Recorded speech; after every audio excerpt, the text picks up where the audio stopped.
Hello hello hello.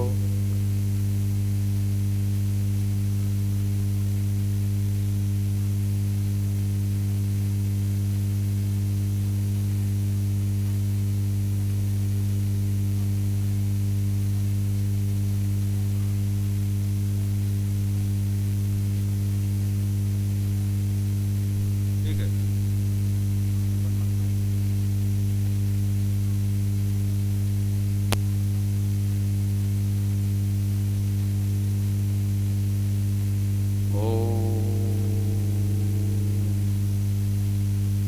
जननीं सरदां देवीं रामकृष्णं जगद्गुरुं पादपद्मे तयो श्रित्वा प्रणमामि मुहुर्मुहुः।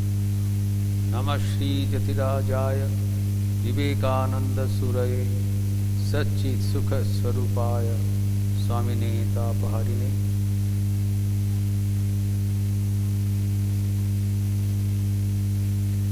जगज्जननी श्री माँ शारदा देवी की 168वीं जन्म जयंती के अवसर पर 6 दिवस व्यापी ये कार्यक्रम का आज तृतीय दिवस है।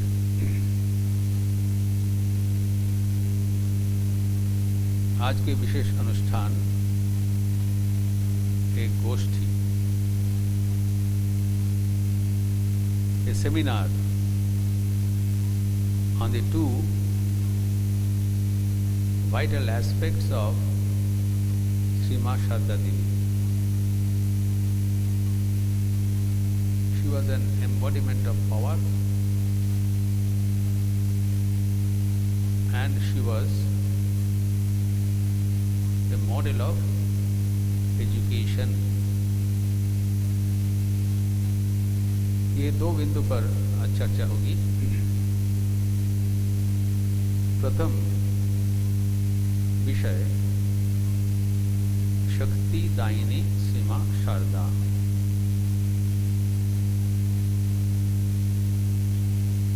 अब जानते हैं कि स्वामी विवेकानंद बार बार कहा करते थे, शक्ति के उत्थान बिना, शक्ति के जागरण बिना ये देश का कोई भविष्य नहीं है। भारत में तथा जगत में शक्ति जागरण के लिए श्री माँ शारदा देवी की आविर्भाव।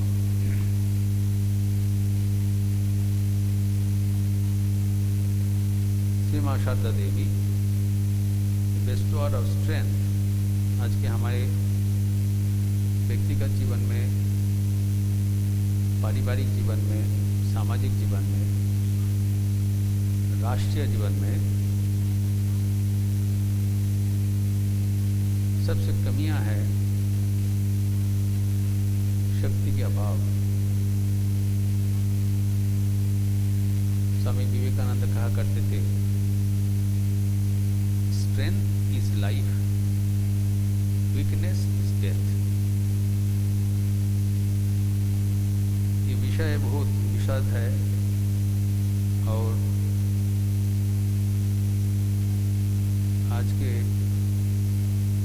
इस विषय में प्रकाश डालने के लिए हम लोग बड़ा उत्साही है कि हमारे बीच उपस्थित हैं इस विषय में प्रकाश डालने के लिए doctor Rashmi Soni ji.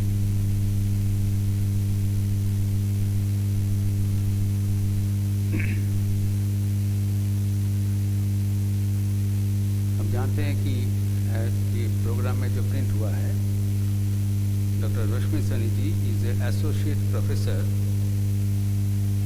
And HOD, head of the department of education, Shri JNPG college, university of Lucknow.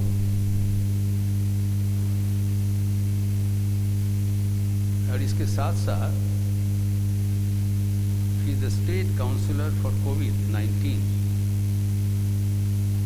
designated by UP government and UNICEF. She is the Mental Health Councillor for Women Helpline 1090 by UP Police. उनके गोष्ठी में चर्चा का विषय शक्तिदायिनी श्री मां शारदा देवी। इनके साथ साथ परवर्ती वक्ता है डॉक्टर नुपुर सेन। उनके विषय है सच्ची नारी शिक्षा के अग्रदूत श्री मां शारदा देवी। शिक्षा क्या होना चाहिए, what is the model education, what is the true education.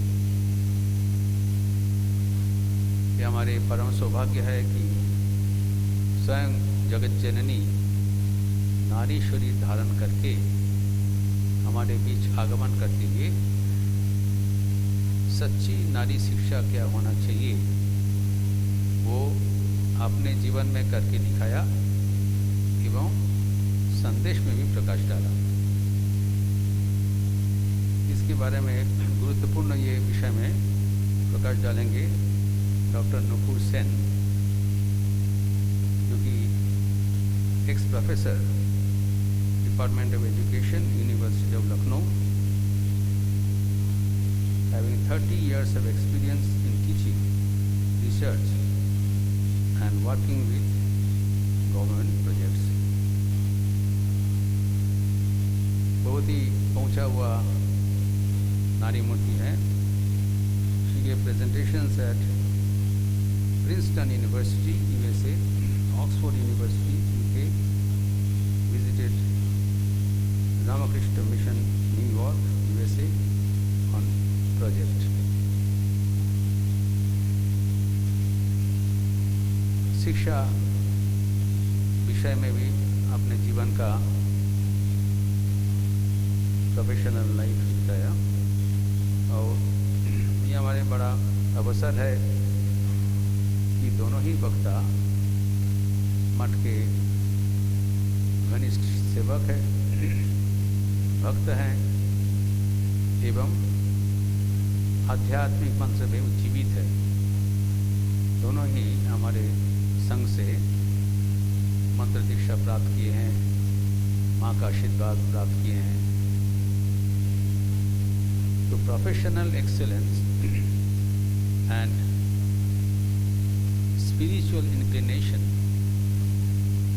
इन दोनों विभाग से जुड़े हुए ये दो वक्ता आज एक गंभीर विषय पर प्रकाश डालेंगे, इसलिए हम बहुत हर्षित है।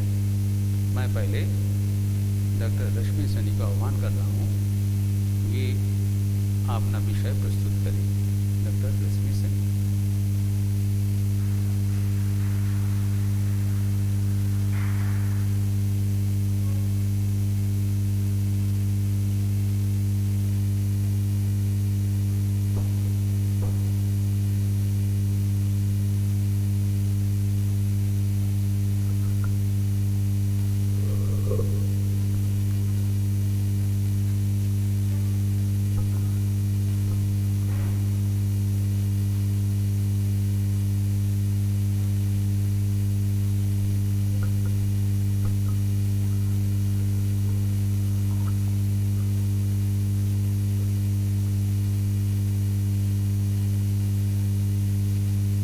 श्री माँ शारदा के चरणों में मेरा शत शत नमन।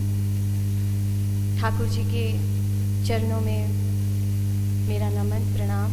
स्वामी जी विवेकानंद स्वामी जी के मेरे चरणों में मेरा नमन और बहुत ही आदर और सम्मान हृदय से मैं प्रेषित करना चाहती हूँ स्वामी जी महाराज को, मेरे आध्यात्मिक गुरु,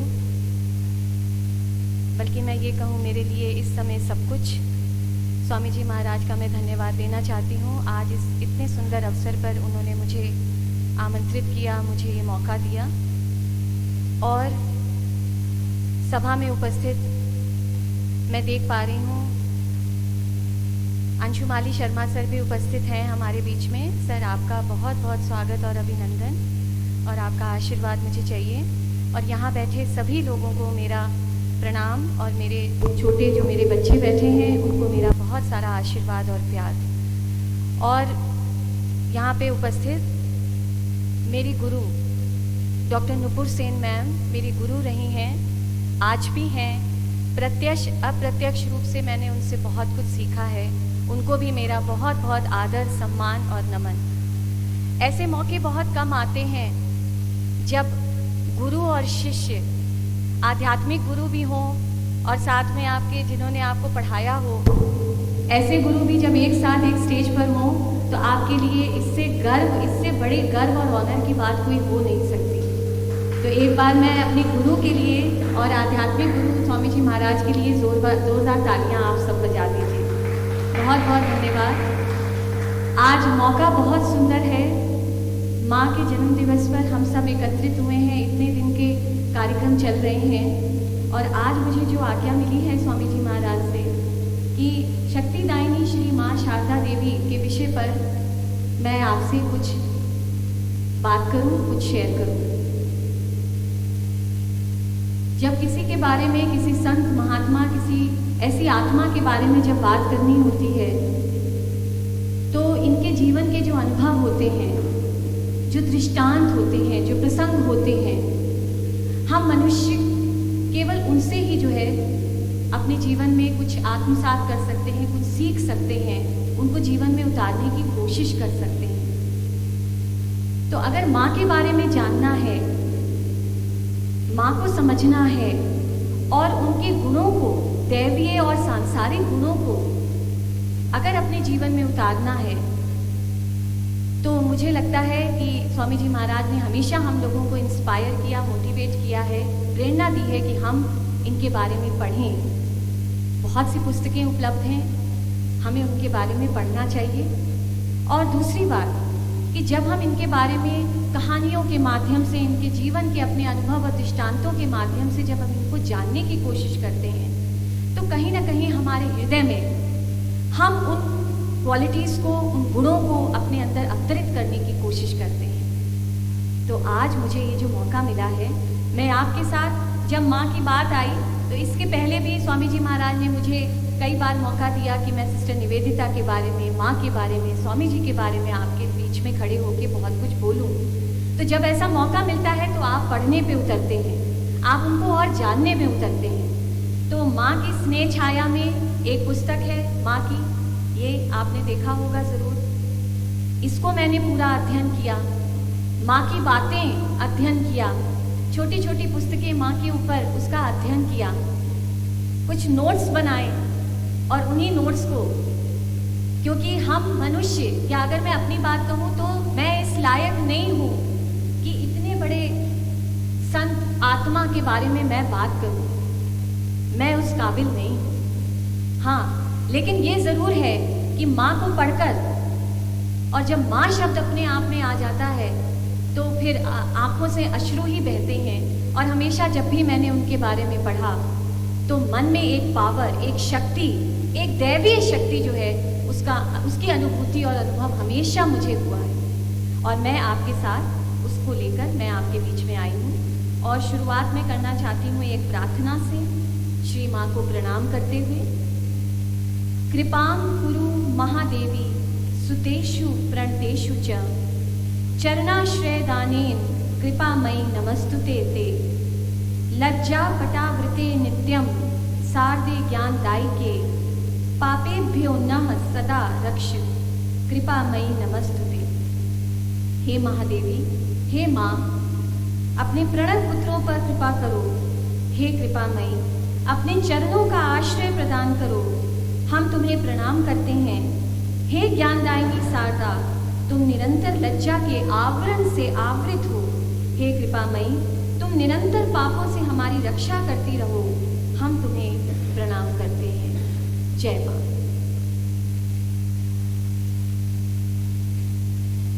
माँ की बात शुरू करने के लिए, जैसे अभी स्वामी जी ने भी आपके सामने कहा कि माँ अवतरित हुई इस धरती पर हमारे संसार में जितनी आपदाएं, जितने कष्ट, जितनी विपदाएं आज हमारे समाज में, और मैं माँ के बारे में जब बताऊंगी तो कहीं ना कहीं आज के समाज से जोड़ते हुए हमको देखते हुए चलना है। तो आज जितने कष्ट हैं हमारे संसार में, इंडस्ट्रियल रेवोल्यूशन आ गया, टेक्निकल रेवोल्यूशन आ गया, आज मशीनीकरण की दुनिया में कहीं ना कहीं हम अपने दैवीय गुणों को हमने कहीं छोड़ दिया है, कहीं हम भूल गए हैं। तो माँ की बात जब हम करते हैं तो माँ का इस धरती में आगमन हुआ एक स्पिरिचुअल रेवोल्यूशन के लिए, एक आध्यात्मिक रेवोल्यूशन के लिए। और माँ ने, जैसा कि हम सब जानते हैं, मैं बहुत ज़्यादा उनके बचपन में या उसके डिटेल में नहीं जाऊंगी, क्योंकि हम सब कहीं ना कहीं ये जानते हैं कि माँ की जो शादी भी हुई थी ठाकुर महाराज से, तो बड़े ही विलक्षण थी वो, क्योंकि 5 साल 6 साल की उम्र में उनका ब्याह हो गया था। और जब वो 18 साल की हुई थी तब दक्षिणेश्वर ठाकुर महाराज के पास पहली बार पत्नी के रूप में गई थी। और जब पत्नी के रूप में माँ अब ठाकुर जी के पास गई तो ठाकुर जी ने कहा कि तुम मुझे संसार में वापस खींचने आई हो। तो माँ ने कहा नहीं, मैं तो आपकी आध्यात्मिक यात्रा में आपकी सहधर्मिणी बनकर आई। और उन्होंने पूरा जीवन पति पत्नी होने पर भी उन्होंने एक साथ एक आध्यात्मिक गुरु और शिष्य की तरह जो है अपना जीवन यापन किया। शक्ति यहीं से शुरू होती है कि जब हम संसार में आने के बाद भी हम अपने रिश्तों में रहते हुए भी हम कैसे सांसारिक इन सारे मोह माया बंधनों से हम दूर रहते हैं। यही शक्ति है। और इसी शक्ति का एग्जाम्पल, उदाहरण माँ ने हमारे सामने रखा। माँ, हम सब जानते हैं कि दैवीय और सांसारिक गुणों का एक अवतार थी। और ब्रह्मा का अवतार इस दुनिया में कई रूपों में हुआ। राम जी आए, कृष्ण जी आए, बुद्ध आए, और उन सबके साथ उनकी शक्ति, उनकी सहधर्मिणी संग संग आई। राम के साथ माँ सीता, कृष्ण के साथ राधा जी। इसी प्रकार से जब ठाकुर जी स्वामी रामकृष्ण परमहंस जी जब अवतरित हुए तो उनके साथ उनकी आदि शक्ति श्री माँ शारदा देवी का साथ में जन्म हुआ। मगर इस बार जो सबसे अनोखी बात ये थी कि इतनी सरल, इतनी सहज, हम सब उनको देखते हैं, हम सब उनके रूप को जानते हैं कि एक ग्रामीण महिला के रूप में, जिन्होंने ना कोई शिक्षा प्राप्त की, ना कभी उन्होंने दुनिया में निकले, ना कभी किसी से मिली ना जुली, और इतनी सहज स्वभाव की महिला जो हमेशा घूंघट में, आंचल में रहती, इतनी शक्तिशाली कैसे थी? तो ठाकुर जी ने कहा कि माँ जो है वो आदि शक्ति है, महामाया है, महाशक्ति है, क्योंकि वो लिविंग दुर्गा थी। वो दुर्गा का रूप थी जो उनके साथ उनका अवतरण हुआ था। और वो हमको इस दुनिया में, संसार में, हमको आध्यात्म की तरफ, आध्यात्मिक गुणों को अपने अंदर हम कैसे लें, उन्होंने अपने कर्मों के द्वारा, अपनी डीड्स के द्वारा, अपने जीवन यापन के द्वारा हमको सिखाया। और इस प्रकार से बहुत सारे ऐसे छोटे छोटे दृष्टांत हमको उनके जीवन में मिलते हैं, जिनको अगर हम पढ़ें और समझें तो हमको लगेगा कि वास्तव में क्या ये गुण छोटी छोटी जीवन की चीज़ें हैं जो हम अपने जीवन में अगर उतार लें तो मुझे लगता है कि बहुत हम संसार में, अपने समाज में हम बदलाव ला सकते हैं। जब मैं इनको पढ़ रही थी तो मुझे लगा कि ईसीजी आप सब जानते हैं, ईसीजी हमारे लिए कितना महत्वपूर्ण है। जब हार्ट का जब हम लोगों को टेस्ट होता है तो ईसीजी हम करवाते हैं। तो ईसीजी जब स्टेबल होता है, जब एक लाइन ईसीजी की होती है तो क्या होता है? दैट मीन्स कि वो मनुष्य death, that means he is dead, he is no more. मगर जब ईसीजी चलता रहता है तो दैट मीन्स अभी उसमें जीवन बाकी है। तो मैंने ईसीजी, जब मैं माँ को पढ़ रही थी तो मुझे ईसीजी का ख्याल आया कि 3 मेन गुण हैं ईसीजी में जो माँ के अंदर थे, और जिनकी आध्यात्मिक शक्ति, जो पावर था, जो शक्ति थी, ये ईसीजी के द्वारा अगर हम उसको अपनी ईसीजी बना लें तो शायद हमारा जीवन बहुत सुधर सकता है। हम अपने जीवन में एक सच्चे मानव की तरह हम समाज को वो वापस दे सकते हैं जिसके लिए ईश्वर ने हमको आज जीवन दिया। ECG में E का मतलब है एम्पैथी, इंग्लिश में एम्पैथी, दैट इज अनुभूति, समानुभूति। माँ को अगर आपने पढ़ा हो, माँ एक वो शक्ति थी कि जिनको कोई बताता भी नहीं था, कोई कहता भी नहीं था। ऐसे बहुत से अनुभव उनके जीवन के हैं, छोटी छोटी कहानियां हैं जहां उन्होंने बिना कुछ किसी के बताए उन्होंने दूसरों के कष्टों को समझा, जाना।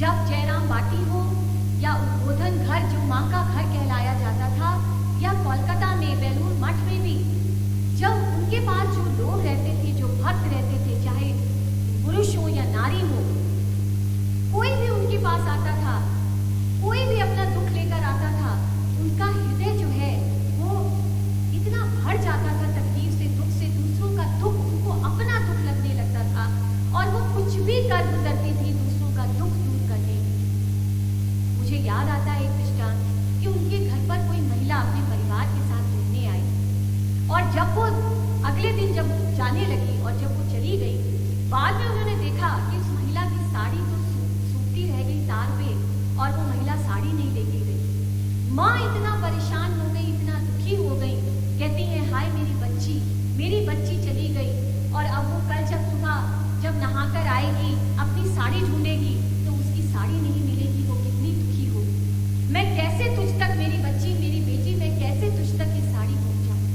वो इतना हेल्पलेस और अश्रु की धारा बह रही है उनकी आंखों से। तब उनके पास जो उनका भक्त था, जब उसने माँ को ऐसे रोते बिलखते देखा, उन्होंने तुरंत उस साड़ी को लिया और उस जो गाड़ी गई थी उस महिला को लेकर उसके पीछे पीछे वो भागे और जहाँ पे भी उनको पकड़ा उनको वो साड़ी देकर आए। और जब वापस आके उन्होंने माँ को बताया कि माँ मैंने वो साड़ी उस महिला तक पहुंचा दी, तब जाके उनके मन को शांति है। छोटी सी बात है, छोटा सा वाक्या, लेकिन ये हमको दिखाता है कि माँ कितनी सेंसिटिव, कितनी संवेदनशील, कितनी आत्मानुभूति, कितनी समानुभूति से उनके अंदर एक कोटि कोटि भरा हुआ है। इसी प्रकार से जब वो अपने बच्चों को उनके पास जो रहते थे खाना खिलाती थी, तो किसी का खाना खाने का वो चेहरा देख के समझ जाती थी कि आज इस बच्चे का ये खाने का जी नहीं। वो हर बच्चे का जो खाने का मन करता था, उस हिसाब से जिस बच्चे को जो चाहता था, जो अच्छा लगता था, उस हिसाब से वो उसको खाना देती। हर एक का कष्ट, दूर दूर से लोग माँ को पत्र लिखकर, माँ लिखना पढ़ना नहीं जानती थी, लेकिन उनको उनके भक्त, उनके बच्चे जो उनके साथ रहते थे, उनको वो पत्र लिखकर सुनाते थे कि माँ आपके इस भक्त ने ये लिखा है, और वो लिखती थी। एक दृष्टांत ऐसा है कि एक आदमी ने उनको पत्र लिखा, एक भक्त ने, और उसने कहा माँ मैं बहुत परेशान हूँ। और ये शायद परसों की बात है कि हमारे बीच में शर्मा सर बैठे हैं, उन्होंने भी ये दृष्टांत सुनाया था कि वो कहता है कि माँ मैं बहुत परेशान हूँ और मुझे नौकरी मैं कर तो रहा हूँ, लेकिन मैं इसमें मुझे इतना नहीं मिलता कि मैं सेवा कर सकूँ। तो मुझे बताइए कि मैं क्या करूँ, क्या मैं दूसरी नौकरी करूँ? तो माँ ने उनको जवाब में लिखवाया अपने भक्त से कि नहीं, तुम जहाँ पर भी हो तुम वहीं पे रहो, क्योंकि मन की शांति ज्यादा जरूरी है।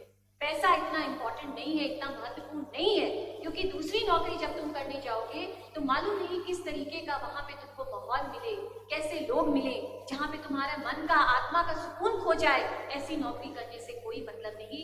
जहाँ हो उसी में संतोष करो, उसी में अच्छे से नौकरी करो। ऐसे कई सारे दृष्टांत हैं जहाँ जब हम पढ़ते हैं तो हमें लगता है कि ये अपनी ही, हमारी ही कोई कहानी है। तो ई का मतलब हो गया ECG में एम्पैथी, समानुभूति, अनुभूति, जहां आप दूसरे का दर्द स्वयं अपने आप में अनुभव करते हैं। दूसरे के आंसू हमारी आंखों से जब निकले, वो एम्पैथी है, वो समानुभूति है, वो समानुभूति। उसके बाद C आता है ECG में, C, और C का मतलब है कंपैशन। कंपैशन मतलब करुणा, दया, और माँ दया का साक्षात स्वरूप थी। माँ करुणा की साक्षात स्वरूप थी। अभी जो मैंने उदाहरण दिए ये तो बहुत कम है। इस प्रकार से बहुत सारे उदाहरण हैं जहां हमको उनकी करुणा का एग्जाम्पल मिलता है, उनका उदाहरण मिलता है। करुणा से भरी थी वो, हर एक के दुख को देखकर, यहाँ तक कि कोलकाता में जब वो थी और वहाँ पे जब ये महामारी फैली थी, प्लेग फैला था, तो उन्होंने खुद जो है अपने हाथ से कई कई लोगों के लिए खिचड़ी बनाकर उन्होंने बांटी, लोगों की सेवा करी। और क्या हम ये भूल गए कि जब ठाकुर महाराज जब कैंसर से पीड़ित थे, बीमार थे, तो उन्होंने खुद अपने हाथ से उनकी सेवा करी, उनके सारे दुख दर्द कष्ट दूर किए। और वो महाराज, ठाकुर महाराज के लिए अलग खाना बनाती थी और बाकी भक्तों के लिए जो आते थे उनके लिए अलग खाना बनाती थी। इतनी दया, इतनी करुणा उनके मन में। और साथ ही साथ करुणा के साथ, करुणा कैसे आता है, हम इंसानों में करुणा कैसे आएगा, जब तक हम अपने आप, अपने अंदर अनुशासन पैदा नहीं करेंगे, जब हम सेंसिटिविटी पैदा, संवेदनशीलता पैदा नहीं करेंगे, हमारे अंदर करुणा नहीं आ सकती, दया नहीं आ सकती। आज का इंसान, आज हमारे समाज में हम सब बहुत ज्यादा सेल्फ सेंटर्ड हो गए। केवल अपने सुख से, अपने कंफर्ट से हमको मतलब है, हमारी चीजों से मतलब है, हमारी चीजें पूरी हो जाए, हमारी स्वार्थ पूरा हो जाए, हमारी इच्छाएं पूरी हो जाए, हमारे डिजायर्स, हमारे वांट्स पूरे हो जाए। मगर जब हमारे अंदर डिसिप्लिन आता है, अनुशासन आता है, और माँ अनुशासन का साक्षात हमारे सामने उदाहरण है। माँ को पढ़िए, अपने आप ऐसे लगने लगेगा, रोंगटे खड़े हो जाएंगे कि माँ क्या थी। सुबह 3 बजे उठना और उसके बाद सारा काम करना, और सुबह अपना जप तप प्रार्थना सारा कुछ कर लेना, और उसके बाद निकलना संसार में, समाज में लोगों की सेवा करना, लोगों के प्रति अपनी करुणा दर्शाना। तो ये उदाहरण है जिसको हम अपने जीवन में, अगर हम झांक कर अपने अपने आत्मा में देखें कि हम जीवन अपना सारा दिन कैसे यापन करते हैं, हम सुबह कितने बजे उठते हैं, हम क्या क्या करते हैं, अपने लिए हम क्या करते हैं, हम अपने जप कर रहे हैं, हम अपना तप कर रहे हैं, हम अपनी प्रार्थना कर रहे हैं, हम अपना मेडिटेशन ध्यान कर रहे हैं पूरे अनुशासन के साथ।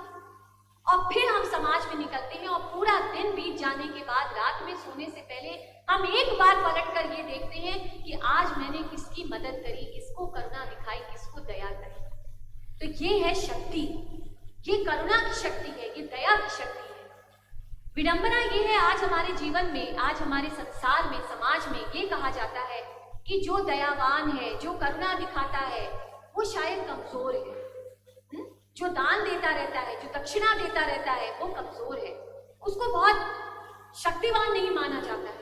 मगर शक्ति की परिभाषा जो है वो, अब आप ये समझ लीजिए कि शक्ति की परिभाषा जो है वो ये कहती है, शक्ति मतलब खुद अपनी शक्ति को पहचानना। और जैसे महाराज जी ने कहा, अभी स्वामी जी ने भी कहा है, विवेकानंद जी ने भी, कि कमजोर समझना अपने आप को सबसे बड़ा पाप है।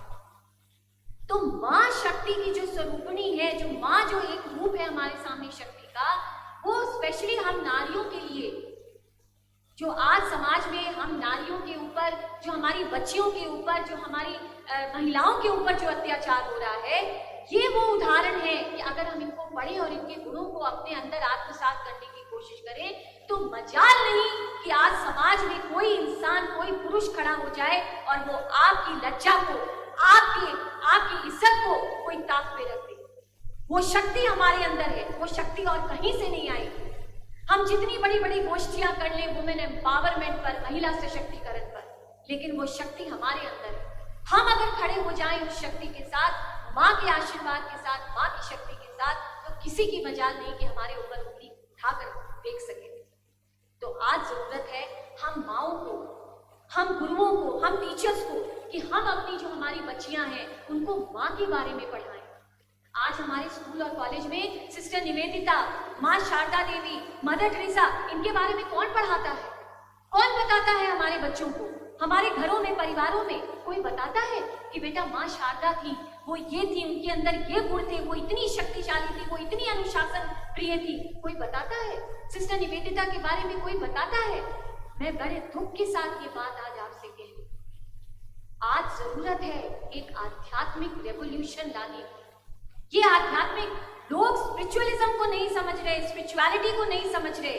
ये वे ऑफ लाइफ है, जिंदगी जीने का एक तरीका है जिसको हमें अपने जीवन में उतारना पड़ेगा। माँ को पढ़ के, ठाकुर जी को पढ़ के, स्वामी विवेकानंद को पढ़ के। आज 12 जनवरी आने वाली है, स्वामी विवेकानंद जी का जन्म दिवस आने वाला है। जरूरत है आज हम युवाओं का फिर से आह्वान करें, अपने अपने स्कूल और कॉलेज में खड़े होकर आह्वान करें कि आओ शेर और शेरनियों हो तुम, जिनको स्वामी जी ने आह्वान किया था, और आज इस समाज को और इस देश को तुम्ही को आगे लेके जाना। जब तक हमारे अंदर करुणा, दया, समानुभूति, अनुभूति नहीं आएगी, ये गुण नहीं आएंगे, हमारा समाज आगे नहीं बढ़ सकता। और यही हमको शक्ति देता है। सी आ गया करुणा, कंपैशन, और जी आता है ग्रैटिट्यूड, विनम्रता, क्षमाशीलता। मां के जैसा क्षमावान मुझे नहीं लगता कि मैंने किसी के बारे में पढ़ा। इतनी विनम्र, इतनी ह्यूमिलिटी, इतनी क्षमा उनके अंदर थी कि उन्होंने हम सबको सिखाया। उन्होंने कहा, उनके शायद अंतिम शब्द थे ये, जब वो समाधि लेने लगी थी और जब वो अपना शरीर छोड़ने लगी थी, तो उन्होंने कहा था कि ये पूरी दुनिया तुम्हारी अपनी है, इस सारी दुनिया के लोग तुम्हारे अपने हैं, कोई पराया नहीं है, सबको अपना मानो, ये सब तुम्हारे हैं, ये सब तुम्हारे भाई बहन हैं, कि पूरी दुनिया तुम्हारी है। These were her last words। और उन्होंने कहा, जब कभी भी तुम परेशान हो, जब कभी भी तुम कहीं भी किसी भी परेशानी में हो, बस हमेशा ये याद रखना कि you have a mother, I have a mother। और मेरी माँ है, मेरी माँ, मेरी अपनी एक सांसारिक माँ हमारी होती है, और ये हमारी आध्यात्मिक माँ है। सांसारिक माँ तो फिर भी आपका साथ छोड़ देगी, या कभी आपके दुख को नहीं समझेगी शायद। जब कभी आपके पेट में दर्द है, आपके सर में दर्द है, आपको कोई तकलीफ है, तो वो तकलीफ कौन जानता है? वो आप जानते हैं, वो मैं जानती हूँ। जिन्होंने मुझे जन्म दिया है, मेरी अपनी सांसारिक माँ, शायद मेरे दर्द को वो भी नहीं समझ सकेगी, लेकिन ये माँ ऐसी है जो कहे बिना अगर इनके सामने बैठकर हम अपनी अश्रुधारा बहाएं और माँ से कहें, माँ मुझे आज बहुत तकलीफ है। और मैं आपसे ये इसलिए कह रही हूँ क्योंकि ये मेरा अपना अनुभव है। माँ के सामने कोई दिन ऐसा नहीं जाता जब माँ के सामने बैठकर अश्रु नहीं बहते, माँ के सामने आते ही रोना नहीं निकलता, और माँ से कहते हैं, माँ ने कहा, ईश्वर से विनती करो, ईश्वर से प्रार्थना करो, ईश्वर से प्रार्थना करते हुए रो। जब तक आंखों से अश्रु नहीं बहेंगे, तुम्हारा मन पवित्र नहीं होगा, मन पावन नहीं होगा, उन अश्रुओं को बह जाने। ये थी माँ। उन्होंने अपने घूंघट में रहते हुए एक इतना सरल जीवन जीते हुए, कितनी सीधी, कितनी सरल, कितनी एकदम जैसे लगता ही नहीं देखकर कि इतनी शक्ति है। ठाकुर महाराज जी ने कहा था, ये आदि शक्ति है, और यही उन्होंने तो अपना पूरा रिस्पॉन्सिबिलिटी, पूरी जिम्मेदारी माँ के कंधों पे डाल दी थी। उन्होंने कहा कि अब आगे इस पूरी रामकृष्ण मिशन, मठ, जो भी कुछ है, इसको तुम्ही को आगे लेके जाना है, अपने भक्तों को, मेरे बच्चों को तुम्ही को आगे लेके जाना है। माँ ने कहा, कैसे? मैं तो एक महिला हूँ, मैं तो एक वुमन हूँ। तो ठाकुर महाराज ने कहा, नहीं, ये तुम्ही को करना है, तुम्हारे अंदर वो शक्ति है, क्योंकि तुम आदि शक्ति हो, तुम महामाया हो। और हम कैसे भूल जाए कि उन्होंने माँ काली के रूप में माँ की तो पूरी साक्षात पूजा की थी। और आज जो दुर्गा पूजा हम मनाते हैं वो सांकेतिक है, हम माँ की ही पूजा करते हैं, जगदम्बे की पूजा करते हैं, जननी की पूजा करते हैं। हम में से कौन है जो जननी नहीं है, जो जगदम्बा नहीं है, जो महामाया नहीं है, जिसके अंदर आदि शक्ति नहीं? रोंटे खड़े हो रहे ये सब कहते हुए, क्योंकि मैं आदि शक्ति हूं, मैं माया, महामाया हूं, मैं माँ जननी। मेरे अंदर वो शक्ति है कि मैं दुनिया में परिवर्तन ला सकती हूँ, मैं अपनों में परिवर्तन ला सकती हूँ। माँ की, माँ काली के रूप में ठाकुर महाराज ने पूजा करी, उनकी साक्षात पूजा करी, उनके ऊपर फूल चढ़ाए, उनको प्रसाद चढ़ाया।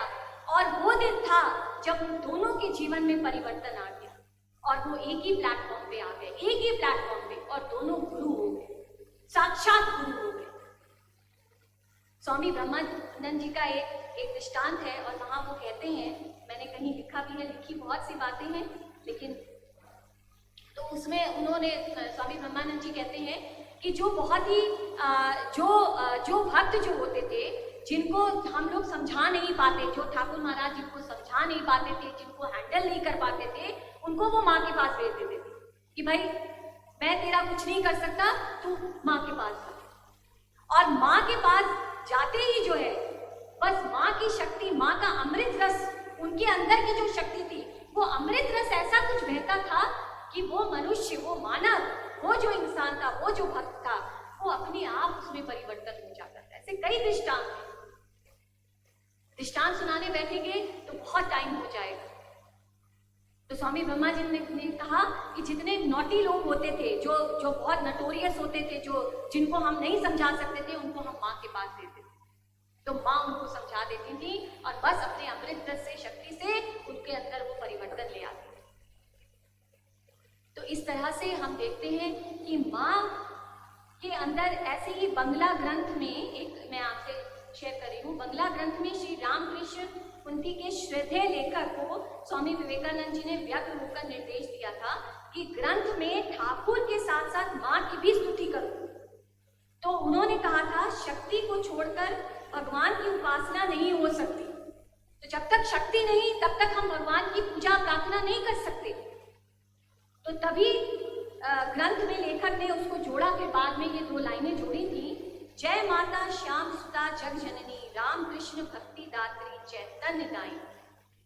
ये 2 लाइनें बाद में लेखक ने इस बंगला ग्रंथ में जोड़ा और ये हमको दर्शाता है कि शक्ति के बिना हमारी प्रार्थना अधूरी है।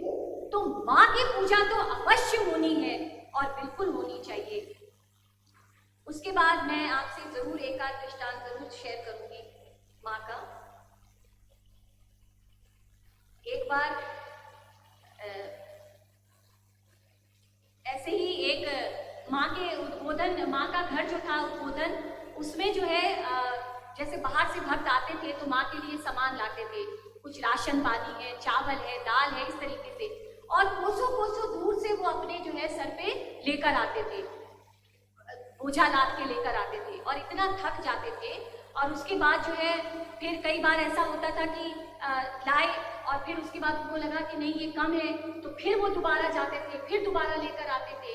तो इतना वो लेकर जब आते थे तो बाद में जब वो माँ के पास लेकर आते थे तो उनको ऐसा लगता ही नहीं था कि कितनी कोसों दूर से वो चले आ रहे हैं। उनके अंदर कोई थकान उनको महसूस नहीं होती थी। तो ये कहाँ से आता था, ये शक्ति कहाँ से आती थी? तो ठाकुर महाराज जी कहते हैं कि माँ के पास आते ही जो भी उनके आंचल में, जो भी उनके साए में बैठता था, बस उसकी इस इंसान की सारी थकान, सारी थकावट दूर हो जाती। तो इस तरीके से जो है हम देखते हैं कि बहुत सारे ऐसे हम लोगों के पास दृष्टांत है कि माँ का नाम लेते ही हर असंभव जो है वो संभव हो जाता है। तो शक्तिदायिनी माँ शारदा का जो भाव है वो यही है कि आज के जो, अगर हम आज कोविड पैंडेमिक का भी समय देखें तो माँ की जो 3 मेन क्वालिटीज मैंने आपके साथ जो आज शेयर करने की जुर्रत करी है, मैं ये कहूँगी, क्योंकि मैं इस लायक नहीं कि माँ के पूरे व्यक्तित्व को आपके सामने मैं उसको बखान कर सकूँ, लेकिन एक तो समानुभूति जो आज कोविड के समय में, इस महामारी में, इस प्रकृति ने हमको जो सीख दी है। प्रकृति ने कहा प्रकृति माँ का रूप है, ये माँ जब जननी का रूप हमारी प्रकृति है, और हम जो हर समय हर क्षण प्रकृति के साथ जो खेल खेल रहे हैं, प्रकृति ने हमको ये चेतावनी दी है कि अब हमको रुक जाना चाहिए, अब हमको थम जाना चाहिए। हमको बहुत ज्यादा बड़े बड़े काम करने की आवश्यकता नहीं है। माँ ने कोई बहुत ज्यादा, उनके छोटे छोटे जीवन के जो रोजमर्रा के जीवन के दृष्टांत थे, छोटी छोटी बातें थी, अगर हम उनको देखें तो उन्होंने हर एक पे करुणा दिखाई, हर एक पे दया करी, हर एक को क्षमा किया। अगर हम आज अपने मन में झांक के देखें, आज यहाँ पे जितने लोग भी बैठे हैं, कम से कम इतने लोग, अगर हम अपने मन में देखें, जरूर हमारे जीवन में कोई ना कोई ऐसा होगा, हमारे रिश्ते में, हमारे जीवन में, हमारी लाइफ में, जिसके प्रति हमारे मन में कोई खिंचाव, कोई दुख, कोई तकलीफ होगी और हमने आज तक उसको क्षमा नहीं किया हो। उसने हमको चोट पहुंचाई थी, उसने हमको दुख दिया है, मैं कैसे उसको क्षमा करूं? फॉरगिवनेस माँ ने सिखाया है, माफ कर दीजिए, माफ कर दीजिए, उसको माफ कर दीजिए, उसको जाने दीजिए। Forgive and let go. तो ये माँ से हमको सीखना है और ये शक्ति देगा। आप देखिए स्वामी विवेकानंद जी का जो कोट है, बहुत सुंदर कोट है, उसको मैं कई जगह कोट करती हूँ। All love is expansion, all selfishness is contraction. And love is the law of life. जीवन का नियम ही केवल प्यार है, स्नेह है, करुणा है, दया है। तो स्वामी विवेकानंद जी ने भी कहा, स्वामी विवेकानंद जी शिकागो जब पहली बार अमेरिका जा रहे थे, उन्होंने कहा माँ के आशीर्वाद के बगैर कुछ भी संभव नहीं, और माँ का आशीर्वाद लेकर गए तब जाके उनको जो है सफलता मिली। तो माँ का आशीर्वाद लेना है तो सबसे पहला काम ये करना है हम सबको कि अपने अंदर इनके गुणों को आज हम संकल्प ले लें कि छोटे छोटे गुणों को हम अपने अंदर झांक कर देखें और अपने अंदर चेंजेस लाने की कोशिश करें। हमने पैंडेमिक के दौरान, कोरोना के दौरान, ये तो एक एग्जाम्पल हमारे सामने आ गया। कोरोना ने हमको एक एग्जाम्पल दे दिया, हमको चेतावनी दे दी कि अब इन गुणों को आना बहुत जरूरी है हमारे अंदर, समाज में, लोगों के अंदर, व्यक्तियों के अंदर, कि करुणा दिखाओ, लोगों को दया करो, लोगों पे दया दिखाओ। जो कुछ तुम्हारे पास है उसका कुछ हिस्सा लोगों में बांटो, आगे बढ़कर हाथ फैलाकर लोगों को दया करो। आइए तो अपनी बाछे अगर हम खोलेंगे तो हमारा अपना अंतर आत्मा जो है वो एक्सपैंड कर जाएगा, हमारा व्यक्तित्व एक्सपैंड कर जाएगा। बस केवल बाहें खोलने की जरूरत है, क्योंकि हमारे अंदर वो डिविनिटी है, वो शक्ति है कि हम लोगों को प्यार बांट सकते हैं, क्योंकि प्यार हमारी एक नेचुरल क्वालिटी। करुणा दिखाएं, दया दिखाएं, लोगों को क्षमा करें, यही मेन माँ की जो क्वालिटीज थी जो उन्होंने। और सबसे बड़ी बात, जीवन में सफलता बिना अनुशासन के नहीं आ सकती। आज जो हमारे युवा हैं उनसे मेरा अनुरोध है, उनसे निवेदन है, माँ से सीखिए अनुशासन क्या होता है और उस अनुशासन को अपने अंदर लाने की, ढालने की कोशिश कीजिए। निराश नहीं होना है जीवन में, कभी भी हार नहीं माननी है, निराश नहीं होना है। सारा सारा दिन एक पैर पे खड़े होकर माँ ने काम किया, सांसारिक जीवन को जिया, मगर फिर भी उसके बाद भी वो स्थितप्रज्ञ रही, सही मायने में स्थितप्रज्ञ, डिटैच्ड, किसी से कोई मोह नहीं, किसी से माया नहीं, किसी से कोई अटैचमेंट नहीं, सिर्फ अपने कर्तव्य किए, अपने कर्म किए, और आज उनका साक्षात जीवन हमारे सामने है। अगर हम उनके जीवनी को पढ़ लें, जीवन को पढ़ लें, तो हम क्या नहीं कर सकते, असंभव को भी संभव बना सकते हैं। ये शक्ति माँ की थी, उन्होंने अपने घूंघट के अंदर से, अपनी सिंपल बातों से, अपने जीवन से, सरल सहज जीवन से हम सबको देने की कोशिश करें। तो मेरा आज के इस वक्तव्य से, एक छोटी सी बात से आपसे मेरा सबसे करबद्ध निवेदन है, मेरे खुद से भी, कि आज हम संकल्प लें इस नए साल के मौके पर कि आने वाले जीवन में हम सिर्फ प्यार बांटे, सिर्फ माँ की क्वालिटीज को अपने अंदर हम आत्मसात करें। और स्वामी जी महाराज का मैं फिर से एक बार शत शत नमन और मैं धन्यवाद देना चाहती हूँ कि मुझे इतना सुंदर मौका दिया माँ के बारे में बात करने के लिए। बहुत कुछ लिखा था, बहुत कुछ लेकर आए थे, लेकिन ऐसा व्यक्तित्व है जिसको हम इतने कम समय में समेट नहीं सकते। मैं माँ से भी क्षमा चाहूँगी, आप सबसे भी क्षमा चाहूँगी, और मैं आप सबका आशीर्वाद की। Thank you.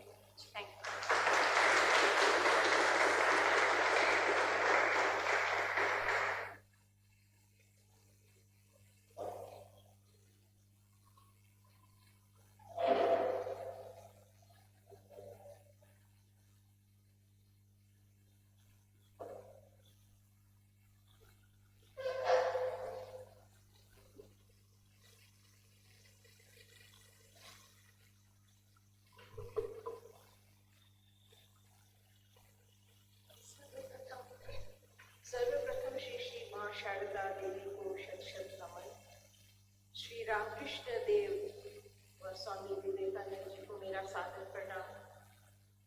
मंच पर उपस्थित स्वामी जी महाराज जी को मेरा सादर प्रणाम।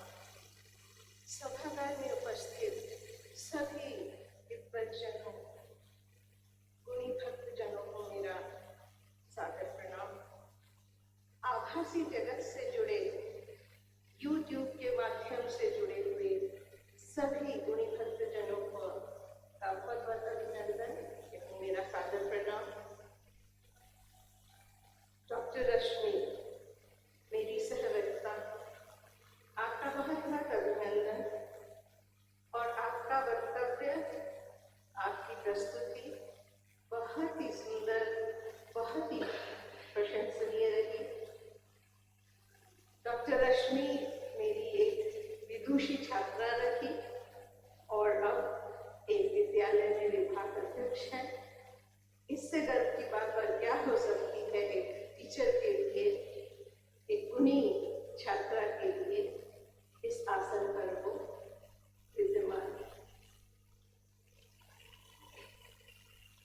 माँ शारदा देवी के जन्म शती उत्सव को मनाते हुए सहर्षि उनके जीवन दर्शन तथा उनका नारी शिक्षा के लिए एक अद्भुत योगदान का पुनर्विश्लेषण, पुनर्व्याख्या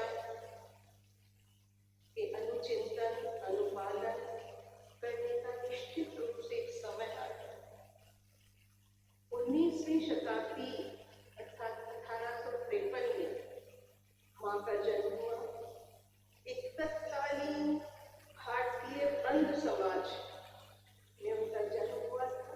एक परिवेश एक बंद समाज वाला था। उनकी मृत्यु 1920 और आज 2021 आधुनिकरण से ओतप्रोत, नवीनीकरण से ओतप्रोत, टेक्नोलॉजी से ओतप्रोत 21वीं शताब्दी के परिदृश्य में आकर माँ देवी का जो दर्शन है, जीवन दर्शन है, उनकी आध्यात्मिक अनुप्रेरणा और उनके द्वारा दी गई जो मूल्यबोध शिक्षा है वो अत्यधिक महत्वपूर्ण, आवश्यक और प्रासंगिक प्रतीत हो रही है। और इन्हीं विचारों की चर्चा, विमर्श, अनुचिंतन या अनुपालन हेतु इस गोष्ठी का आयोजन किया गया है। इसके लिए स्वामी जी महाराज जी का बहुत बहुत आभार व अभिनंदन है। और मुझे ये इतना बड़ा सौभाग्य मेरे लिए है कि मैं आप सबके सामने उपस्थित हूँ और आज आप सबके समक्ष कुछ वैचारिक बिंदु रखना चाहती हूँ। डॉक्टर रश्मि के वक्तव्य को और आगे बढ़ाना चाहती हूँ। मेरा विषय है सच्ची नारी, शिक्षा की अग्रदूत श्री माँ शारदा देवी। श्री माँ शारदा देवी the forerunner of true education for the woman। माँ एक ऐसा शब्द है जिसे सुनते ही मन परम तृप्ति से भर जाता है। माँ एक संपूर्ण आनंददायी शक्ति है जो मनुष्य मात्र के जीवन में परम चेतना का संचार करती है। और यदि वो माँ दिव्य शक्ति माँ शारदा देवी के रूप में प्रकट होती है तो वो और भी अलौकिक हो जाती है। माँ शारदा रामकृष्ण देव की एक दैवी शक्ति की ही अभिव्यक्ति मानी जाती है और वो जगत माता, संत माता, embodiment of universal motherhood, embodiment of all knowledge, embodiment of blissful mother of universe कहला रही है। माँ शारदा देवी का संपूर्ण व्यक्तित्व गरिमामयी, दयामयी, ममतामयी, दिव्यता से परिपूर्ण, शांत, सौम्य, धैर्य, विवेकपूर्ण भी रहा। केवल मात्र 5 वर्ष की आयु में आध्यात्मिक अंतर्दृष्टि, सूझबूझ के साथ श्री रामकृष्ण देव की आध्यात्मिक सहधर्मिणी बन आध्यात्मिक यात्रा के लिए निकल पड़ती है। किसी भी प्रकार की कोई भी औपचारिक शिक्षा न होते हुए भी उनका संपूर्ण व्यक्तित्व, संपूर्ण जीवन त्याग, तपस्या, आदर्श, अद्भुत आत्मविश्वास, मानवीय मूल्यों के प्रति समर्पित रहा। एक शिक्षित मन, उदार मना चरित्र, प्रगतिवादी विचारधारा का प्रतिमूर्ति रहा। माँ शारदा देवी के जीवन दर्शन में मानवीय मूल्यों की अधिकतम रही, प्रधानता रही।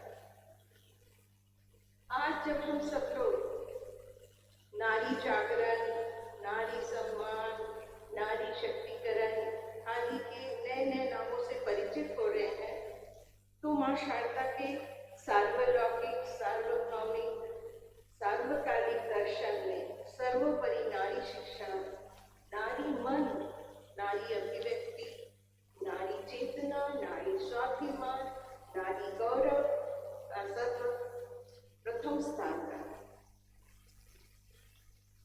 स्वामी विवेकानंद के चिरपरिचित जो कथन है, हम सब उससे अवगत हैं कि एक शिक्षित नारी पूरे समाज, समुदाय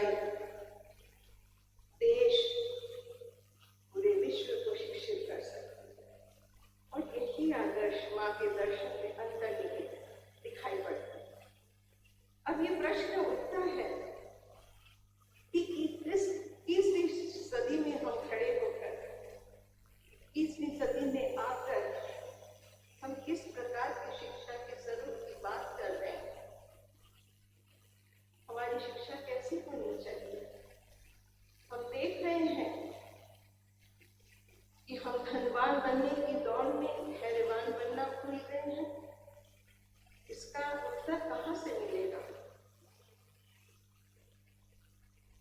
वो एक सुंदर स्वस्थ समाज की संकल्पना हेतु केवल मूल्यबोध ही इसका उत्तर होता है।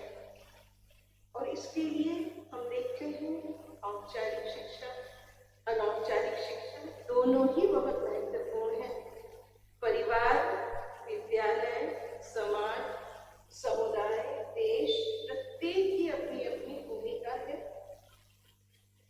शिक्षा जगत में अपना एक अलग अहम स्थान भी है। माँ शारदा देवी के अनुसार समाज में नारी पुरुष सम है। दोनों की अपनी अपनी भूमिकाएं हैं, दोनों की अपनी अपनी कर्तव्य हैं, दोनों की अपनी अपनी उत्तरदायित्व। लेकिन हम सब देख रहे हैं कि आज समाज में कर्तव्य और उत्तरदायित्वों को हम भूल गए हैं और केवल अपने अधिकारों के प्रति सजग हैं, बहुत चैतन्य भी हो गए हैं अपने अधिकारों के प्रति। माँ शारदा देवी जी, श्री रामकृष्ण देव जी के सहयोगिता के साथ आध्यात्मिक चेतना में वैदिक ज्ञान का प्रचार प्रसार किया, जन जन तक उसको पहुंचाने का बीड़ा भी उठा लिया और अनायास ही माँ एक आदर्श शिक्षिका, एक परामर्शदात्री, एक मानव सेविका के रूप में हम सबके सामने आते हैं। मानवतावादी दृष्टिकोण लिए नारी समाज के कल्याण व उत्थान हेतु समर्पित भी होगी। छोटे छोटे समूहों में जाकर नारियों के मध्य अपनी स्नेही मातृत्वपूर्ण व्यवहारिक विचारों को अपनी दिव्य वाणी से अभिभूत भी करने लगी और उनको जागरूक भी करने लगी। नारी स्वावलंबन, नारी आत्मनिर्भरता, नारी शिक्षा के लिए सबको चैतन्यता में ले आए, नारी चेतना का जागरण करने लगी। और इसके पीछे का अगर हम परिवेश देखें तो इतिहास मानव चेतना का कारण था। तत्कालीन बंगाल का नव जागरण काल, that is called Indian Renaissance. Indian Renaissance का समय जो कि एक अभूतपूर्व सांस्कृतिक, सामाजिक चेतना, बौद्धिक, कलात्मक, सौंदर्यात्मक, मनोवैज्ञानिक चेतना तथा धार्मिक प्रतिबद्धता के प्रति समर्पित रहा।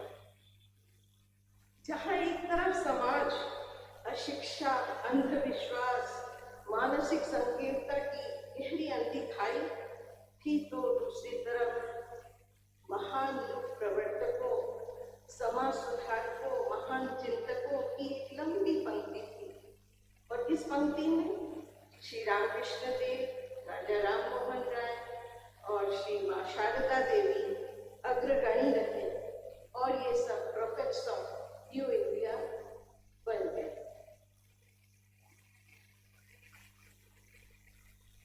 और हम इतिहास गवाह है कि इसी बीच भगिनी निवेदिता का भारत में आगमन होता है और माँ शारदा का ये एक उदार मन ही था, एक शिक्षित मन ही था। इसने एक विदेशी स्कॉटिश आयरिश महिला को खुले मन से स्वागत किया तथा समय समय पर उनके साथ मिलकर उन्हें प्रेरित कर विभिन्न सामाजिक शैक्षिक दायित्वों का निर्वाह करना प्रारंभ कर दिया। और इसी बीच भगिनी निवेदिता को अनुप्रेरित कर स्वामी विवेकानंद और माँ श्रीमा देवी ने 1898 में एक बालिका विद्यालय की स्थापना की, एक बालिका विद्यालय का प्रारंभ किया कोलकाता, जिसका उद्घाटन माँ शारदा देवी के दर्पण कमलों से ही किया गया। और कहा जाता है कि उसी समय जब वो उद्घाटन कर रही थी तो सबसे पहला फोटोग्राफ माँ शारदा देवी और सिस्टर निवेदिता का लिया गया था। ये आर्काइव्स में पाया जाता है।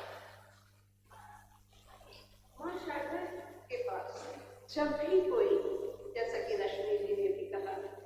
कोई भी अपनी पारिवारिक समस्या, अपनी पुत्री के विवाह की समस्या को लेकर आता था तो माँ के पास केवल एक ही उत्तर होता था कि अपनी पुत्री को भगिनी निकिता के विद्यालय भेज दो, सारी समस्याओं का अंत अपने आप ही हो जाएगा। माँ एक अद्भुत प्रगतिशाली मानववादी सोच की धनी रही। निश्चित रूप से मेरा मानना है कि स्वामी विवेकानंद का जो प्रसिद्ध कथन हम सबको पता है, education is the manifestation of perfection already in man, या education is the total empowerment, education is the tool for empowerment, education is the panacea of all evils. इस तरह के जितने भी कथन हैं या शब्द हैं, इनके पीछे जो वास्तविक दार्शनिक विचार है वो माँ शारदा देवी के ही प्रतीत होते हैं। यहाँ मैं एक संदर्भ लेना चाहती हूँ कि विगत कुछ वर्षों से, बिकॉज हम लोग सब शिक्षा जगत से जुड़े हैं, डॉक्टर रश्मि की जानती हैं, हम लोग जानते हैं, विगत वर्षों से कुछ शिक्षा व्यवस्था में कुछ व्यवधान आए हैं, कुछ समस्याएं उत्पन्न हुई हैं, कुछ कमियां रही हैं। और हाल ही में हम सबको पता है कि नई शिक्षा नीति 2020 आया है, पूरा डॉक्यूमेंटेशन आया है, और सर्वप्रथम ऊपर स्वामी विवेकानंद की ही पंक्तियों से न्यू एजुकेशन पॉलिसी 2020 का उद्घाटन किया गया है। नई शिक्षा नीति में कहा गया है कि शिक्षा का मूल आधार उसके वास्तविक स्तंभ होने चाहिए access, equity, quality, affordability, flexibility and accountability. अर्थात शिक्षा की पहुंच, शिक्षा में समता, शिक्षा में गुणवत्ता, शिक्षा प्राप्ति की सामर्थ्यता, शिक्षा में लचीलापन और शिक्षा में जवाबदेही, ये सब शिक्षा के लिए अति आवश्यक स्तंभ माने जाने चाहिए। कहीं न कहीं माँ शारदा के शैक्षिक विचारों में इन सभी स्तंभों का अति महत्वपूर्ण रूप से व्याख्या किया गया है। Definitely so we can say that there are the reflections of माँ शारदा's perennial philosophy, जिसे हम कहते हैं सार्वकालिक दर्शन, perennial philosophy in today's new education policy। यहाँ मैं एक और संदर्भ लेना चाहती हूँ। स्वामी जी महाराज से मैं स्वामी जी महाराज जी का आपका एक लेख है, उसका मैं एक रेफरेंस लेना चाहती हूँ, संदर्भ लेना चाहती हूँ। बहुत ही सुंदर लेख है। इसमें आपने वर्णन किया है कि श्री रामकृष्ण देव, माँ शारदा और स्वामी विवेकानंद जी ने किस प्रकार मानव सेवा हेतु महामारी, अकाल, सूखा, डॉक्टर रश्मि जी ने भी अभी उसकी बात की थी, महामारी, अकाल, सूखा आदि विपदाओं में राहत कार्य, आपदा प्रबंधन, विपदा प्रबंधन, संकट प्रबंधन को अपने जीवन का एक परम उद्देश्य बना लिया था। और ये कहना यहाँ अतिशयोक्ति नहीं होगी कि आज के तथाकथित डिजास्टर मैनेजमेंट, क्राइसिस मैनेजमेंट की नींव तो माँ शारदा और श्री रामकृष्ण देव ने अपने समय में ही रख दी थी। और हमें उन्होंने क्या आदर्श दिया? मानव सेवा, मानवतावादी दृष्टिकोण, नरह नारायण, जीव से शिव सेवा, रोगी नारायण, विद्यार्थी नारायण, तापी नारायण, ईश्वर भक्ति, ईश्वर के प्रति समर्पण इत्यादि, यही हमारे जीवन के परम आदर्श होने चाहिए। आज हम सब मिलकर लगता है प्रतिबद्ध होने का समय आ गया है। माँ शारदा के जीवन के आदर्शों को, नारी शिक्षा के प्रति सकारात्मक सोच को, मानवतावादी दृष्टिकोण को हम समझें, जानें, भावात्मक रूप से जुड़ें, उसको अपनाएं तथा उनका अनुपालन, अनुचिंतन व अनुशीलन भी करें।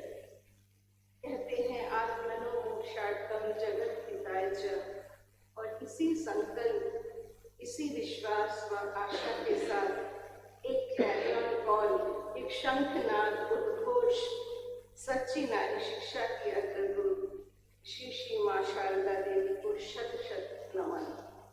श्री रामकृष्ण देव जी को शत शत नमन। श्री विवेकानंद जी को शत शत नमन। और मंच पर उपस्थित स्वामी जी महाराज का बहुत बहुत आभार, सादर प्रणाम। आज मेरा भी मन बहुत तृप्त हो गया है, आप सबके सम्मुख कुछ बोलने का अवसर मिला है। सभी गुणी श्रोता जनों को आभार, अभिनंदन व प्रणाम। डॉक्टर रश्मि का फिर से बहुत बहुत धन्यवाद।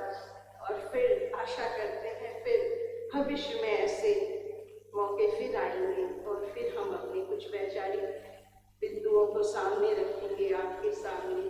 और इसी विश्वास, संकल्प और आशा के साथ बहुत बहुत धन्यवाद, प्रणाम।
अभी अध्यक्षीय भाषण।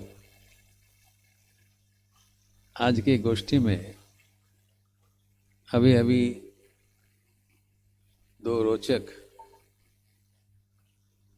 विषय पर अत्यंत सुंदर भाषण हम लोग सुने हैं।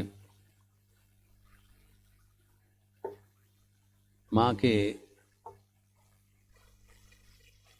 दो चित्र हमें मिला, एक शक्तिदायिनी श्री माँ शारदा और दूसरा साक्षी नारी शिक्षा के अग्रदूत श्री माँ Sharda. Are aspects of strength and her contribution to education of women, as well as women empowerment.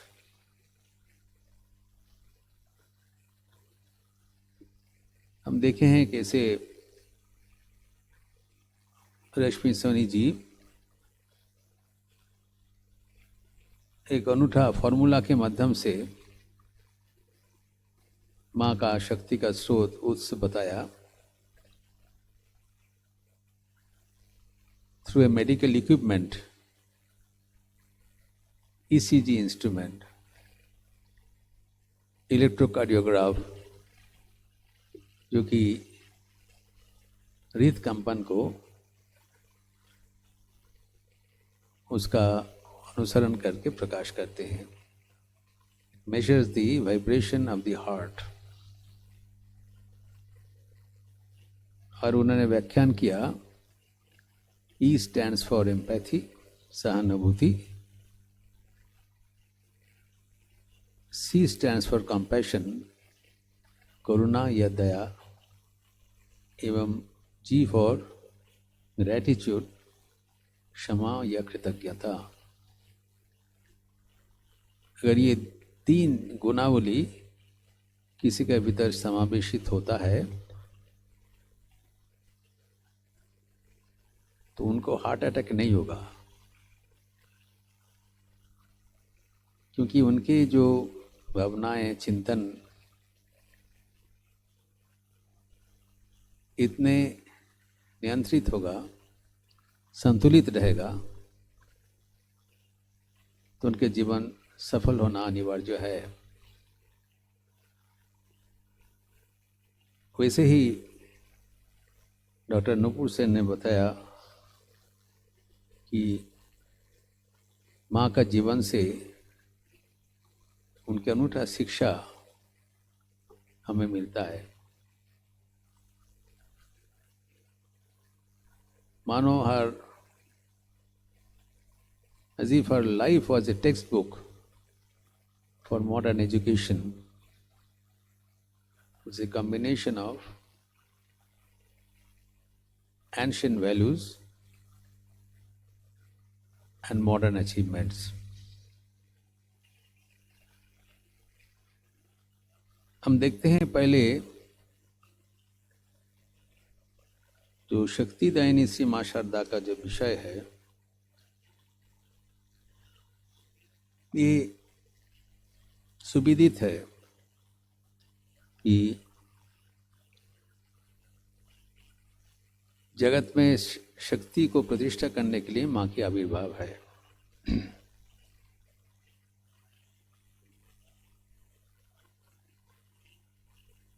तो कैसे श्री मां शारदा देवी एक आदर्श प्रतिष्ठा करके गए, जिसको अनुसरण करते हुए हम लोग सब शक्तिमान बनेंगे। ये विचार जो है, माँ तो शक्ति का आधार है, जगत जननी है, माँ श्री श्री भगवान की शक्ति है, अवतार संगिनी है। उससे हमें क्या फायदा है? हमें फायदा ही है माँ का जीवनी तथा संदेश अनुसरण करते हुए हम भी शक्तिशाली बन सकते हैं। उसका जो रहस्य है वही विचार्य है। तो माँ के जो जीवनी में अनेक ऐसे उदाहरण है जिसके माध्यम से हम शक्ति अर्जन कर सकते हैं। She has shown many aspects of her life by following which we can make ourselves strong. समय का अभाव को हिसाब रखते हुए हम यहाँ पर सिर्फ 2 बिंदु पर आपका दृष्टि आकर्षण करेंगे। There are many ways, many avenues, only 2 points I want to attract your attention. हम जानते हैं कि जगत में जो शक्ति का उत्स है, the source of power is within our own beings. हमारे प्रत्येक के भीतर असीम शक्ति छिपा हुआ है। स्वामी विवेकानंद कहा करते थे, कहे हैं, each soul is potentially divine. हम लोग के भीतर असीम शक्ति, असीम ऊर्जा, असीम देवत्व है। We are all, but it is in a latent form, potential form, जो सुप्त शक्ति को विकसित करने का नाम ही जीवन है। The secret of life is to manifest the latent power within, जो कि श्री मां शारदा देवी हमें सिखलाते हैं। और उनका जो शिक्षा, वो उनका जीवन है। She has demonstrated what she taught. इसके लिए हमें कोई किताब पढ़ने की जरूरत नहीं है। आपकी जीवनी ही आपकी किताब है। जीवनी की घटनावली अगर हम अनुसरण करें तब हम देखेंगे वो हमें कैसे लिंक प्रदान कर रहे हैं। बता देते हैं, देखो ऐसी करो। तो पहला जो सीख हमें मिलता है, first lesson, the secret of being strong is to face the brute। ये पहला सीख है, सामना करो, क्योंकि श्री मां शारदा देवी अपने जीवन में करके दिखाया। ऐसे तो दिखाता है बहुत ही साधारण एक नारी मात्र है, ग्रामीण नारी मात्र है, लेकिन असीम शक्ति का एक आधार है। वो असीम शक्ति का जो स्रोत कैसे अर्जन किया वो दिखाते हैं। The philosophy of facing the consequences, facing the situation. जो भी परिस्थिति आवे उनसे भागना नहीं, उनको सामना करना, यही है रहस्य। इसमें क्या होता है, हमारे भीतर में जो छिपी हुई शक्ति है वो विकसित होने का एक उनका अवसर मिल जाता है। It gets a channel to be manifested. जो बहमान नदी है, अगर उसमें आप एक प्रतिबंधकता लगाएंगे, you put A dam in a river, तब इनका पोटेंशियल जो हेड है वो इतने जबरदस्त हो जाएगा कि वो उससे आप बिजली पैदा कर सकते हैं। You can generate power. In fact, the hydroelectric power is generated by putting a dam against a flowing river। तो हमारे जीवन में जब प्रतिबंधकता आती है, हमें समझना चाहिए ये अनुकूलता के सूचक है। इसे भगना नहीं, इसको सामना करना। उनके जीवन में देखिए, जो 5 पर्याय है उनके जीवन में, 5 stages of her life, how she faced the adversaries। इसको एक पर्याय ही सामना करना हमारे लिए दुष्कर है। कोई भी एक,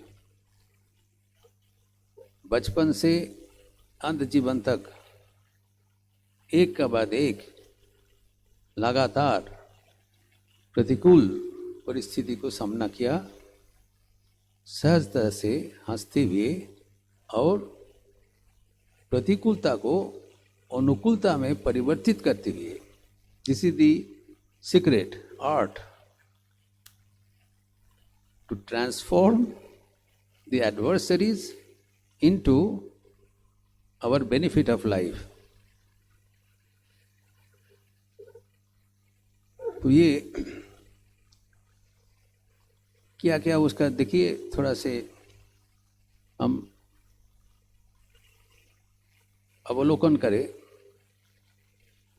उनके बचपन में एक दरिद्र परिवार में जन्म हुआ था और she was the eldest sister.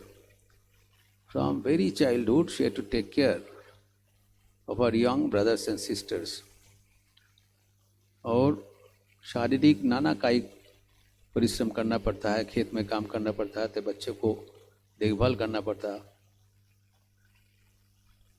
सब कुछ अत्यंत हंसी मुक्की किया और इतने कम उम्र में तो शादी भी हो गया, जब उसको शादी का अर्थ ही पता नहीं था भगवान श्री रामकृष्ण के साथ।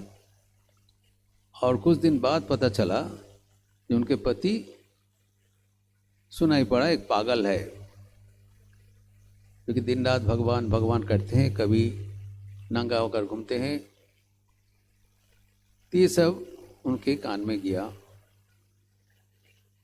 यद्यपि वो ये सब विश्वास नहीं करते, लेकिन सामाजिक रूप में उनको तो रहना पड़ता था। और सारे पल्लीवासी आके उनको माँ को सुनाते थे, उनको भी सुनाते थे। ये कितने दुर्भाग्यशील है ये शारदा, जिसके साथ एक पागल उन्माद व्यक्ति को शादी हुआ और इसका जीवन बर्बाद हो गया। पति होते हुए भी एक वैधव्य जैसे जीवन बिताना पड़ेगा। लगातार ये सुना। आज के ज़माना होता तो साथ साथ कुछ दूसरा बंदोबस्त करने के लिए हम लोग तैयार हो जाते,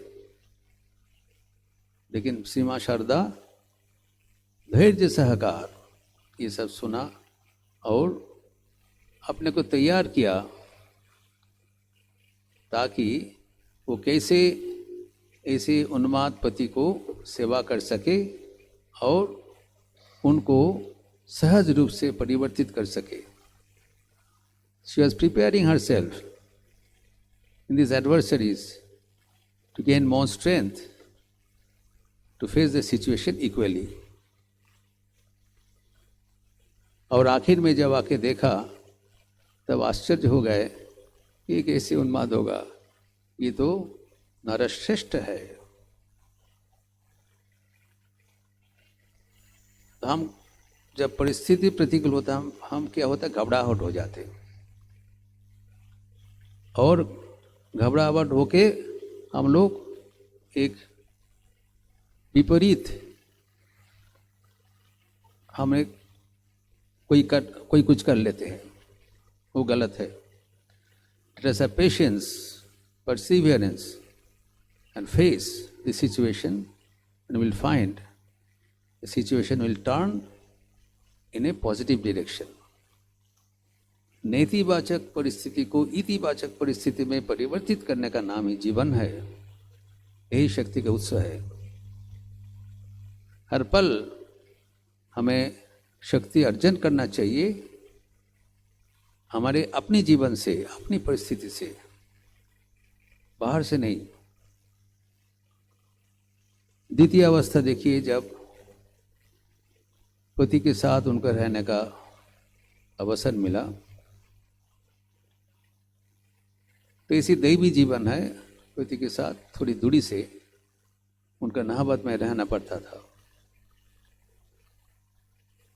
जब उनके पति श्री रामकृष्ण उनके यथेष्ट सम्मान, श्रद्धा, प्यार करते थे, लेकिन एक बहुत छोटा परिवेश में उनका रहना पड़ता था। एवं उस जमाना में लज्जाशील होते हुए भी इतने व्यक्ति के बीच रहना पड़ता था।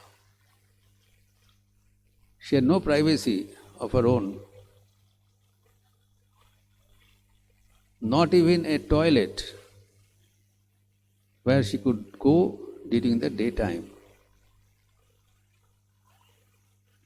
उनका ऐसी कोई बंदोबस्त नहीं था, और बाहर तो जाना दिन के आलोक में संभव नहीं था। जब रात के अंधेरा में ही, बहुत सुबह या रात में शौच क्रिया आदि कर सकते थे,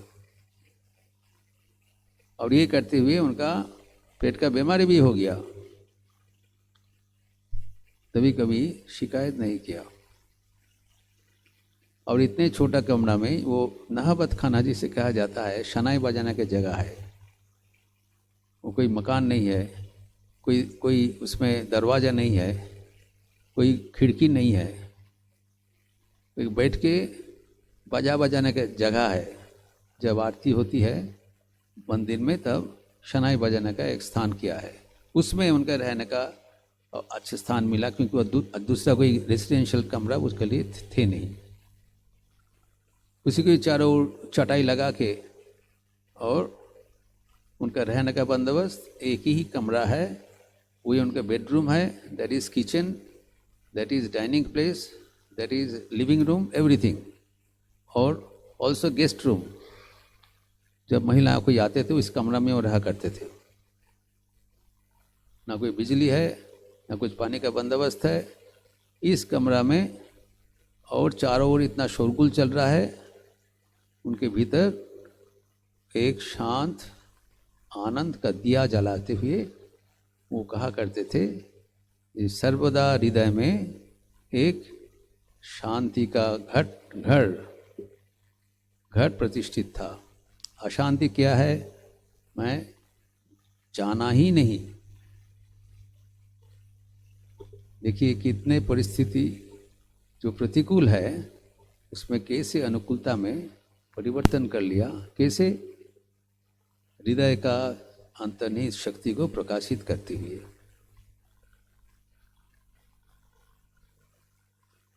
फिर तीसरा, जब पति का दर्शन हुआ तब उनके भक्तगण तो गुरु का दर्शन में सब इधर उधर चले गए। नोबडी टुक केयर ऑफ हर। कोई जानता ही, बहुत कम आदमी जानते थे वो कौन है, कहाँ पर है। Nobody took care of her. She was totally neglected. और पति का निर्देश था कि तुम कमारपुकुर में जाके रहोगे और अपनी जो रहने का बंदोबस्त वहाँ पर रहना, और कष्ट होने से पर भी खाने का बंदोबस्त वहाँ से करना। तो ये कोई फाइनेंशियल सोर्स नहीं है। कमारपुकुर में अकेले जाके रहा और लिटरली फार्मिंग करके शाक का खेत बना के शाक और चावल कुछ देते थे। कभी कभी नमक भी नहीं मिलता। कपड़ा में इतना छेद हो जाता था तो उसमें आपको टाई अप करके गींट लगा के उनको लज्जा को बंधन करना पड़ता था, लज्जा निवारण करना पड़ता था। लेकिन सदा आनंदमय है। यही जीवन में सीख है। आनंद दिल का बात है, आनंद परिवेश का बात नहीं है। अगर हृदय में भगवान का उपस्थिति हम अनुभूति करें तब कोई भी परिस्थिति हमें परास्त नहीं कर पाएंगे। जीवन में सिखाया, जब हम अनुध्यान करेंगे तब हम देखेंगे उसको तुलना में हमारा क्या असुविधा हो रहा है। और न केवल ऐसी अवस्था है, कभी कभी कोई पागल भक्त उनको तंग भी करते थे, वो भी अपने शक्ति से उसका निवारण किया।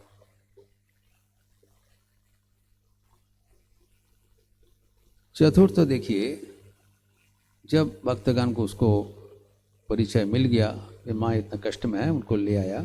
फिर जयराम बाटी में जाके पैतृक वासस्थान में रहा। उस समय में उनके जो भाती जी और उनके भातृ वधू सुरबाला एवं राधु, सुरबाला तो पागल थे, राधु वैसी था। इन लोग इतना तंग किया, अपने जो रिश्तेदार है, अपने परिवारजन है, जिनको सेवा करने के लिए उनका जीवन सौंपा है, जो अपने भाई है, अनुज है, जो उनको रुपया के लिए इतना तंग किया।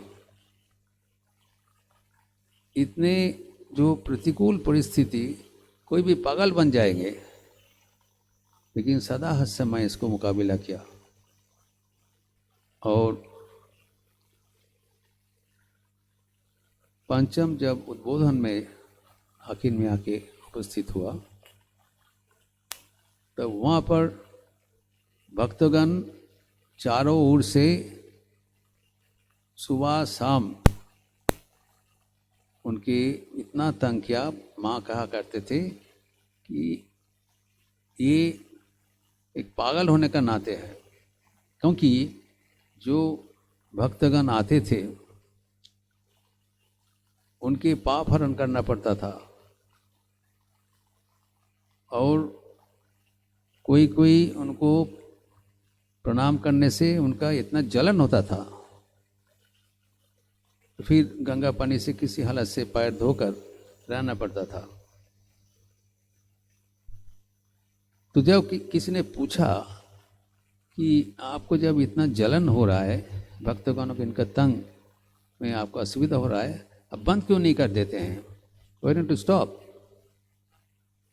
उन्होंने कहा, हम लोग क्या रसगुल्ला खाने के लिए आए हैं? भक्तगणों को अगर हम लोग सेवा नहीं करेंगे तो कौन करेंगे? तो ये जो उनके शक्ति को उन्मोचन करने का जो तरीका है,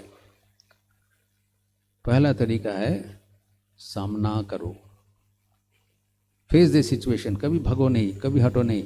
हमारे जीवन में जो इतना असंगति होता है, we break the relation because we fail to understand the depth of our inherent strength. हमारे भीतर जो शक्ति है, हम परिस्थिति में मुकाबला कर सकते हैं। हमारी ये भरोसा होना चाहिए। We must have self esteem, we must have confidence on our own power within. जो माँ के जीवन में हमें सीख मिलता है, हम जरूर कर सकते हैं जैसे माँ करके दिखाया, तब जीवन में संतुलन बनी रहेंगी। There is so much of distress in the social life, in family life, in the national life because of this our failure to have patience and perseverance to face the situation. द्वितीय है, समय को देखते हुए संक्षेप करना पड़ेगा। द्वितीय है, माँ का शक्ति का जो उत्स है वो है नियंत्रण। स्त्रियां का जो विशेषता है वह प्रकाश से नहीं, वो नियंत्रण से है। माँ अवगंठनवती रहते हुए भी अपना शक्ति का प्रदर्शन किया। कहा जाता है कि हमारे जो शक्ति का उत्स है, हमारा मन, मन के भीतर दो अंश है, एक है बंधु और एक शत्रु। अगर हमारा मन हमारा शत्रु बन जाए तो हम शक्तिहीन हो जाएंगे।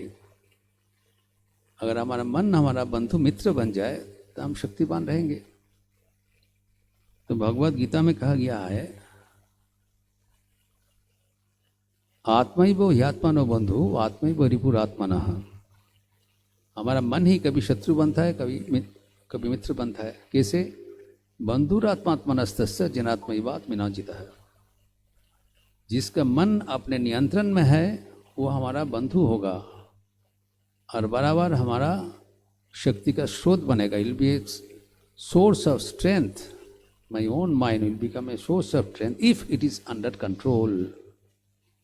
अगर हम मन का कंट्रोल में चल जाएंगे तो वो हमारा सोर्स ऑफ वीकनेस होगा। यही सूत्र है, दिस सीक्रेट। माँ ने दिखाया कैसे अपने शक्ति को समेट को रखने से शक्ति बढ़ता है। बाबूराम महाराज कहते हैं, स्वामी प्रेमानंद जी, अद्भुत शक्ति का प्रकाश भगवान श्री रामकृष्ण भी अपना आध्यात्मिकता को वो दबा के नहीं रख सकते थे, प्रकाशित हो जाता। लेकिन माँ का मुहुर्मुहु समाधि हो रहा है।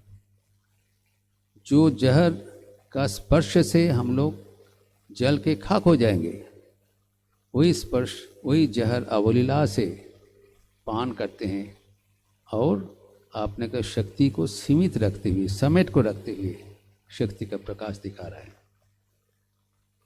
ये नियंत्रण से हमारा शक्ति संजीवित होता है। और उसके आगे हम देखते हैं, माँ ये शक्तिदायिनी माँ शारदा कैसे शिक्षा का माध्यम से हमें दिखाया कि हम भी उस अनुसरण करते हुए अपने को यथार्थ शिक्षित कर सकते हैं। अभी अभी आपने सुना है, नूपुर जी ने बताया कि स्वामी विवेकानंद के संज्ञा के अनुसार The education is the manifestation of perfection already within, and it is the panacea of all evils. हमारे जो अंतर्निहित पूर्णता है उसके विकास का नाम ही शिक्षा है। माँ के जीवन में हम एक शिक्षा का त्रिवेणी देखते हैं, संगम। ये माँ का अनूठा अवदान है।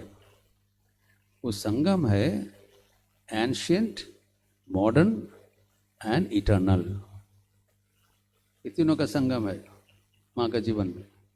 अर्थात प्राचीन भारतीय संस्कृति का नींव पर आधुनिक नारी का अग्रगति का उन्होंने प्रकाश डाला और उसके भीतर प्राण संचार किया आध्यात्मिक अनुभूति के माध्यम से। हर whole life is been a strong foundation of ancient culture and wisdom. In Nibraha foundation, and on the edifice of modern development and open-mindedness, अग्रगति, उसके भी आह्वान किया और उसके साथ इसमें प्राण संचार किया आध्यात्मिकता अनुभूति के साथ। Then it becomes a complete person, जो प्राचीन, आधुनिक एवं जो सनातन तीन को संमिश्रण से, नीचे गंगा जमुना है लेकिन अंतःसलीला फल्गु है, नीचे दिखाई नहीं जाता है।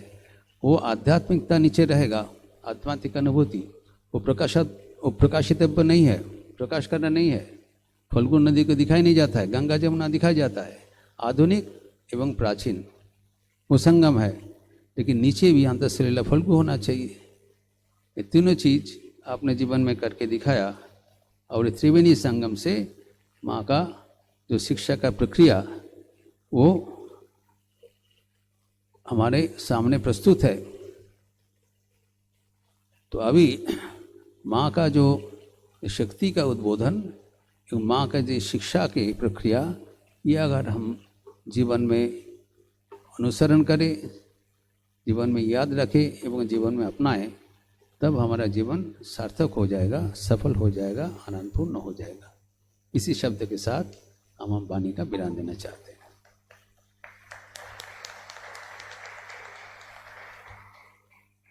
अभी परंपरा के अनुसार मैं जो वक्ताएं को मैं आंतरिक धन्यवाद ज्ञापन करना चाहता हूँ।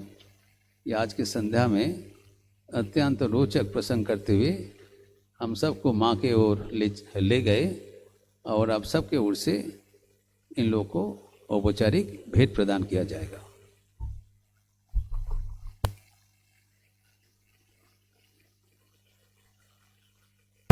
आप लोग अवश्य प्रसाद धारण करके प्रस्थान करेंगे।